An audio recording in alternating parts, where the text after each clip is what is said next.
आज हम लोग पढ़ेंगे अध्याय 5 यात्रियों के नजरिए। सभी लोग से आग्रह है, सभी स्टूडेंट इन चीजों को ध्यान से देखेंगे और हम लोग किस तरीका से पढ़ेंगे इसके बारे में थोड़ा सा ध्यान से गहन अध्ययन करिएगा।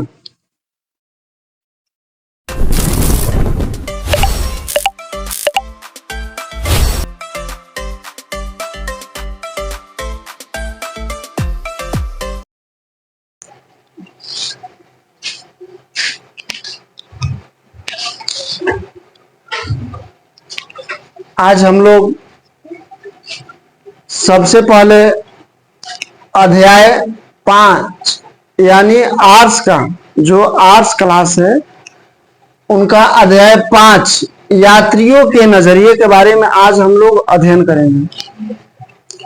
ये आर्ट्स चैप्टर में ये जो आपको मिलेगा और आज हम इसके बारे में बहुत विस्तार से समझेंगे, क्योंकि इसे परीक्षा में जो है ऑब्जेक्टिव से लेकर के सब्जेक्टिव तक आता है पूछे। तो इसको किस तरीका से हम लोग समझेंगे, ये सारी चीज लिखी गई है, इनको समझना अच्छी तरह से।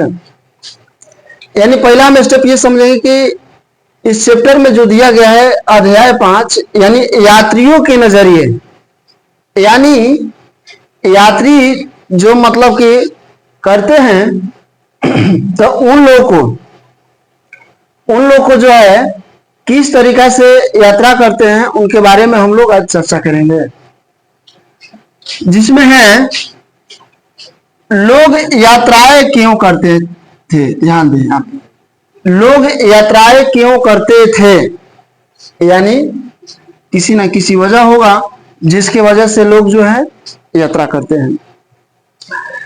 यानी यात्रा कार्य की तलाश में भी कर सकते हैं, अपने कार्य को ढूंढने के लिए, या किसी कार्य से संबंधित या किसी कार्य करने के लिए, उन चीजों को ढूंढने की वजह से जो लोग हैं यात्रा करते हैं। कार्य की तलाश में भी एक जगह से दूसरे जगह लोग कमाने भी जाते हैं, वो भी यात्रा होती है।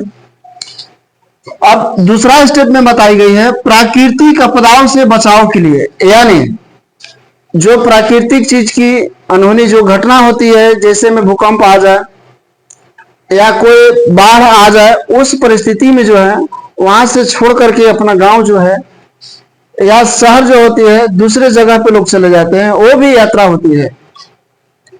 या तीसरा स्टेप में बताया गया है व्यापार की दृष्टि से भी लोग जो है एक जगह से दूसरे जगह जाते हैं, जो वहां पे व्यापार अच्छी तरह से कर सके।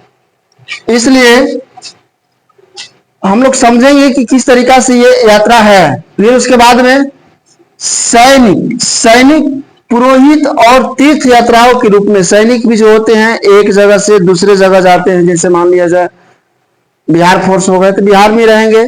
सेंट्रल फोर्स जो होते हैं एक जगह से दूसरे जगह जाते हैं, क्योंकि फोर्स का भी जो काम होता है एक जगह से दूसरे जगह यात्रा करना, क्योंकि वह सरकार के इशारे पर यह कार्य करते हैं।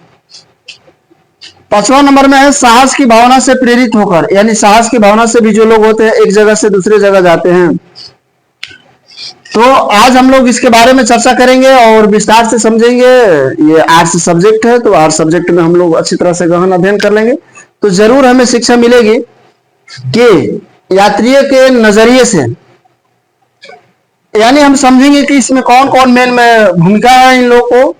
जैसे में अल्बिर्नी का इसमें बहुत महत्वपूर्ण क्वेश्चन आता है और सब्जेक्टिव से लेकर के ऑब्जेक्टिव में भी क्वेश्चन आता है, तो इन चीजों को हम लोग चर्चा करेंगे। अल्बिर्नी के अच्छा से स्टूडेंट लोगों से ये निवेदन है कि अच्छी तरह से वो समझने का प्रयत्न करेंगे। यानी हम समझेंगे कि अल्बिर्नी जो है, अल्बिर्नी यानी इनका जन्म स्थान जो था उज्बेकिस्तान में ख्वारिज़म नामक स्थान पर इनका जन्म हुआ था। यानी इनका जन्म स्थान जो है उज्बेकिस्तान में, यानी उज्बेकिस्तान एक देश है और यहाँ पे एक छोटी सी जगह है ख्वारिज़म, यहीं पर इनका जो है जन्म होता है। और ये जन्म कब होता है, 973 ईस्वी में इनका जन्म हो जाता है अल्बिर्नी जी का। जो जन्म जो होता है 973 ईस्वी में हुआ था। इसके बाद दूसरा स्टेप है, वह ईरानी यानी ईरानी मूल निवासी थे, यानी वह जो है ईरानी मूल निवासी थे। और बचपन का नाम इनका अबू रेहान था। इन चीजों को ध्यान दीजिएगा सभी लोग कि इनके जो बचपन के नाम था अबू रेहान था, यानी वह जो है ईरानी मूल निवासी थे और इनका बचपन का नाम अबू रेहान था। इसलिए मामूनी वंश के शासक के, यानी वहां पे जो शासक था मामूनी वंश के शासक के राजनीतिक सलाहकार के रूप में ये अलबिरनी जो है वहां पे कार्य कर रहे थे। यानी मामूनी वंश के शासक जो थे वहां पे उनके राजनीति के रूप में यानी सलाहकार के पद पे जो है अलबिरनी जी कार्य कर रहे थे।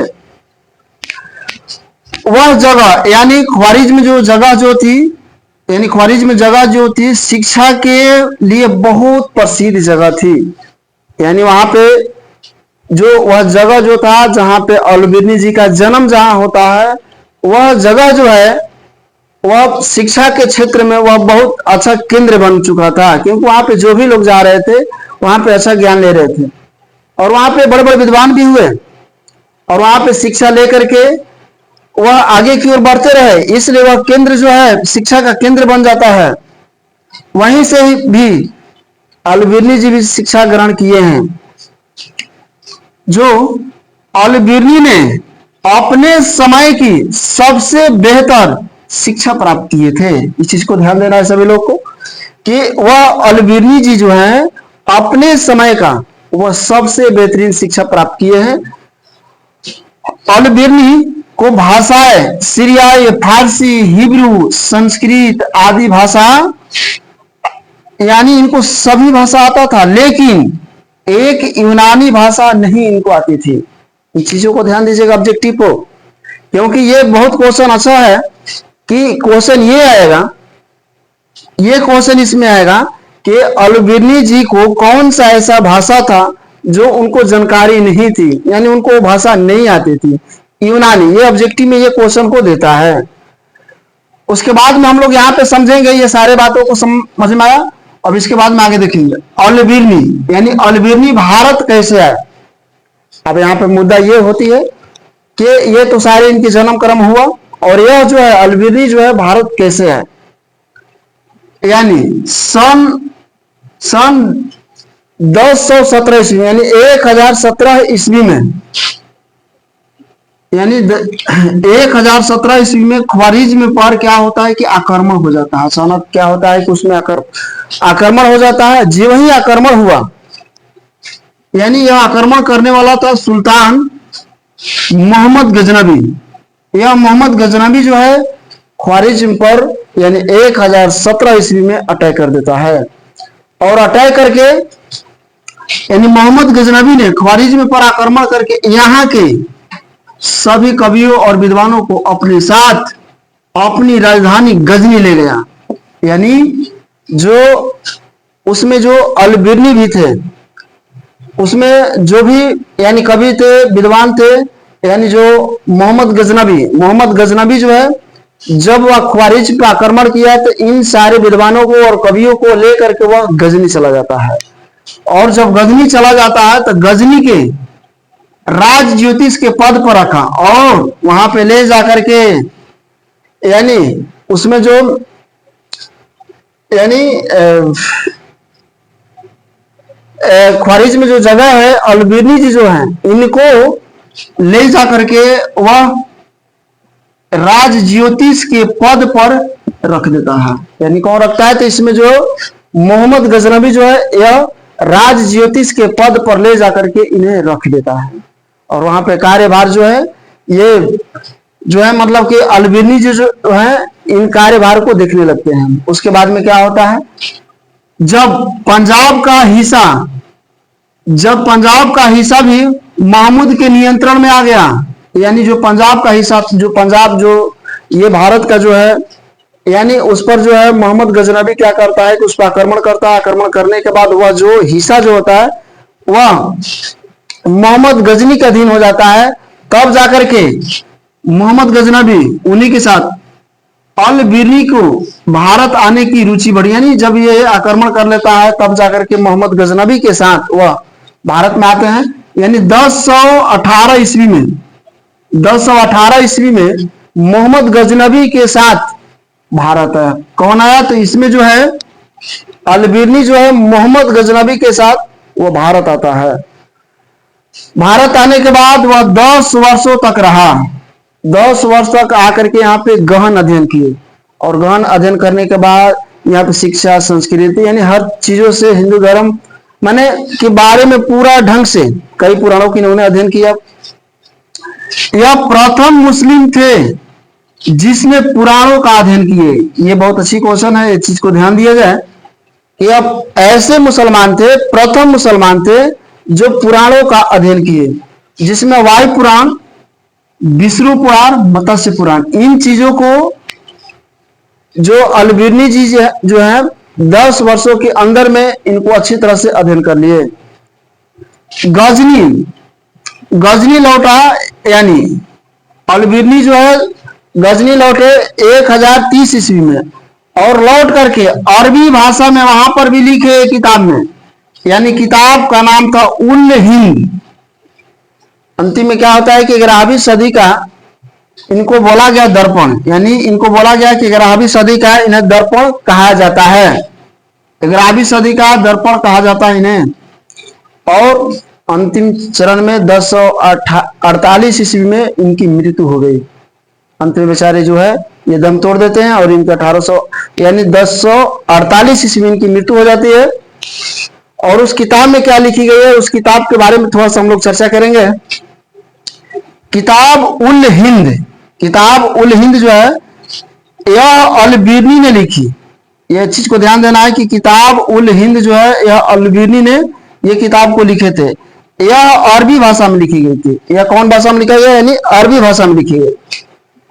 इस किताब का भाषा बहुत सरल थी। इस विस्तृत ग्रंथ में धर्म, दर्शन, त्योहार, खगोल विज्ञान, रीति रिवाज, प्रथाओं, यानी भार तौल, मूर्तिकला, कानून के बारे में इसमें इस बुकों में लिखा गया।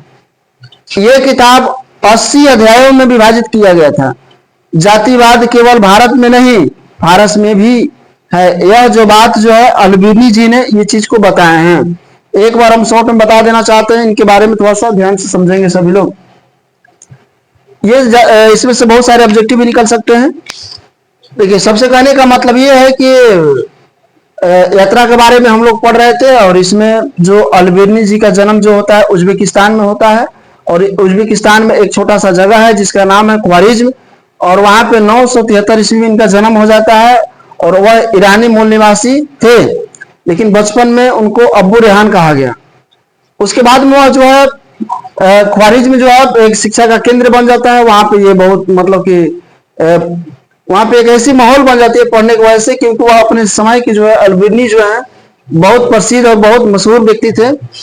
इसलिए उस समय क्या होता है कि एक मोहम्मद गजनबी जो है भारत, यानी मोहम्मद गजनबी जो है वह ख्वारिज्म पर आक्रमण करता है। और आक्रमण करने के बाद वहां से अच्छे अच्छे लोगों को, वहां से कुछ विद्वान को, कुछ कवियों को लेकर के वह चला जाता है गजनी में ले जाकर के, उसमें से ये अल बिरनी भी थे।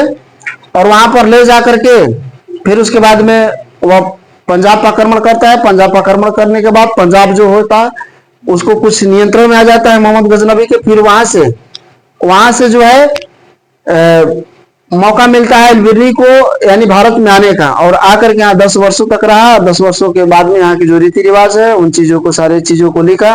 बाकी चीजों में देखा यही गया कि सभी लोग राजाओं के बारे में लिखे, लेकिन अल बिरनी जी जो है यहाँ पे स्थितियों के बारे में लिखे, गरीब लोगों के बारे में बताए अपनी बुकों में। इसलिए अगर आप लोग को अच्छे ये समझ में आए हो तो हम सभी लोग से आग्रह करेंगे कि लाइक और सब्सक्राइब जरूर करेंगे।